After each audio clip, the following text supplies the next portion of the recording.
Okay, so I went with nuts and bolts. So I was having trouble getting those rivets to compress and soften. I went ahead and put that new base in there. A little grease on the bottom and sunk right in. I got my new shift rod today, or shifter. This is a little bit higher than the old one that was worn, like I said, and that which tells me this was probably worn too. So I got it together properly with the washer in that direction, new roll pin in there, and then this is just going to sit down in there, like yay, and then that's your gate shifter will push down, go in there. I can't do it with one hand here, sorry. I do still have to get the rod in, and the bushing. I'm gonna wait until I get that on the car. Got all this back together, cleaned up. I think I showed that in the other video. And that's it. This came pretty quick, 2 days from, I forget where. Some other place. Alright, I decided to do 2 more bushings that I have right there. Let's see. There we go. There they are. And they're in this kit, I believe. The ones that came out are a little shallower. You can see. But I think they're going to work. I think that's what those are for. The other 2, I'm trying to figure out what the other 2 are for. I'll have to look at that, but might as well do this. I'm here. Okay, I think I'm ready to put this back together. I am going to go with a high-temp grease because I was thinking about this. This sits above the exhaust. The exhaust is going to throw massive amounts of heat, especially with the catalytic converter being right there. So I'm going to do this ball and the socket, the spring, and then this bad boy here. This is going to be sitting. And then this bad boy, I think this, I'll just put a little of this. I think that'll help me get it in there. I think it's going to slide right in. I'm not worried about it coming back out. I don't think that's going to be an issue.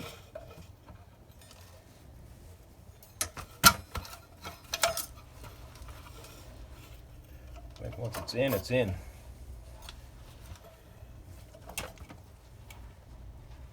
The wave washer. Call it a wave washer because it's got some ridges and waves. And it keeps a little bit of pressure on this, whereas a normal washer wouldn't do that. So under the car, this will all slide in there. So I think I'm safe to install this at this point without knocking over the tripod.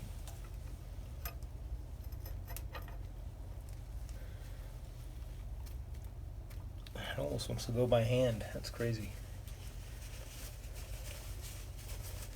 Alright, I'm going to play with this a little bit. Okay, by putting it in the vise, I'm just using the shifter itself as a press. It will press it right in there. Just fell right in there. Yeah, seems to be the easiest way to do that. I just put a ton more grease on there too. All this through stuff and on the ball. I'm just going to put those 2 nuts on there. I'm going to find, I may either do RTV, just make a gasket, or I'm going to get some, so I may have some of this gasket stuff inside. Gotta look for that. And that just is giving you probably just a vapor barrier, heat barrier between you and the inside of the car. That's fine. I think even silicone would work better, as long as it's high heat. But that's up to you. This one's trash in society. This weather strip is sitting out here in the alley. Might be too thick for what I need. Yeah, I don't think that's going to compress. But that's funny. But anyway, I happen to have this piece inside, which is pretty much what was there. And it's almost long enough. I just need a little piece back here, which maybe I'll use that rubber outside. Alright, this is all together. Trying to plop this down into place. A lot of grease on that bushing. Memory serves, it goes down like yay. Yeah, there's the 3 bolt holes down there. Bolts to the steering rack. And Plow to plow. I'll do the rest. Oh, you know what that sound means. The ice cream man is coming. And you know what that means. It's tap and die. Got a goddamn bolt for the steering rack. This bracket mounts to the steering rack. Right there. Those 1, 2. Where's my finger? Oop, there it is. 1, 2, 3 bolts. Guess what? One of them I can't get started. So hey, we need to get out the tap and die set. Does everyone know how these work? They're metric, because this is a European car. Come over here. If it has lines on it, it's a standard bolt. If it has numbers like this, 8.8, that is a metric bolt. Metric pitch, metric thread. I think that means it's an 8 grade too. It's a very strong bolt. It's either 8 or around there. I know the metric conversion is different. What you do is you get out your pitch tool. You want to match these up. And I already know that it's a 1.25. He should fit perfectly in there. See how that fits? It's like a glove. So I know that is a 1.25 pitch.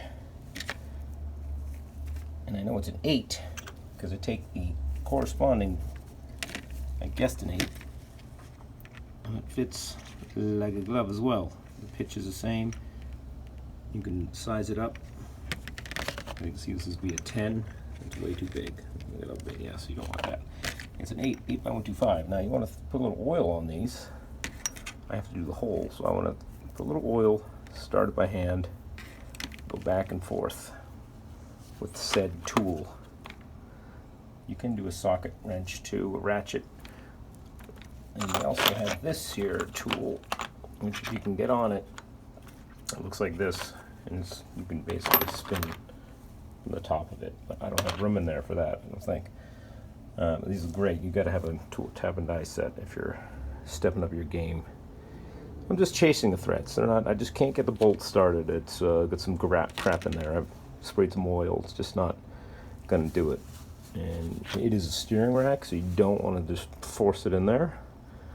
So you could fuck up the steering rack. Not the rack itself, but just the bolt hole is very important for this.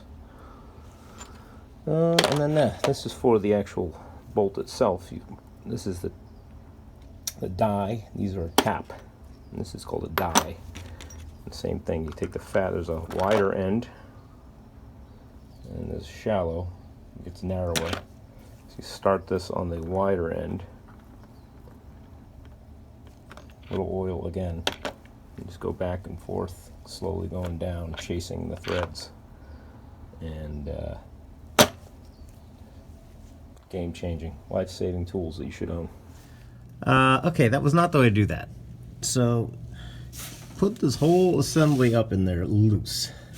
That bracket I already installed up there, you want to leave loose, don't put it in. That way when you slide this up in there, you can get the bushing in up here. The bushing at the end of the pipe. So hard to film this shit. That bushing there. Yeah, that way you can get that in. Trying to do it when that's tight is very impossible. So you want everything loose, hanging, slide it in, put this up. Now I can put that bracket in, and I'm putting the rest of the linkage in front of it together. And then I'm going to make sure, yeah, that linkage just fell. Okay, final step is to get that shaft sticking out right there. When I took it apart, it was sticking out maybe a little bit more. But I'm going to put the pinch bolt on. Pinch bolt right there. Car is in neutral. You want to shift the linkage in neutral and the shifter in the car in neutral. And then check all my gears once that's done. Make sure everything is lined up and works. Otherwise, I think that shaft might have to come out a little bit if that's not getting all the gears. Okay. All back together. Putting the shield back up. Went through all the gears. I believe I got it all right. I can always put the exhaust up. And then if I got to adjust, the only thing adjustment's going to be that shaft, I think. So we'll go from there. All right, shifter is, well, almost done. I having a little issue getting it. I can do it in first here, but driving it, trying to get first is kind of tough. I'm trying to think what is adjustable. The only thing is the shaft length, is that it's adjustable. So I'm going to look into that. And got the shifter good to go. Drove it. First is a little tough, but just going like that, going back a hair, I was able to get it. I could do another adjustment. It's just bringing it over there. That's all it is. The adjustment is just bring it over a little bit. And they want you to shim right here. That's what the tool does. It shims right there. So I had this nice book in there, Blood Type B, Food and Beverage and Supplement List. Really good book. I highly recommend you get it. Dr. Peter J. No, I have no idea. It was the right thickness. So I shoved it in there. That and one of these nice value packs was the perfect thickness. But it's probably a little too soft. That's why I have to go back and give it a little tweak. But wrapped up that for now. Next, gonna look at why is that directional flashing fast.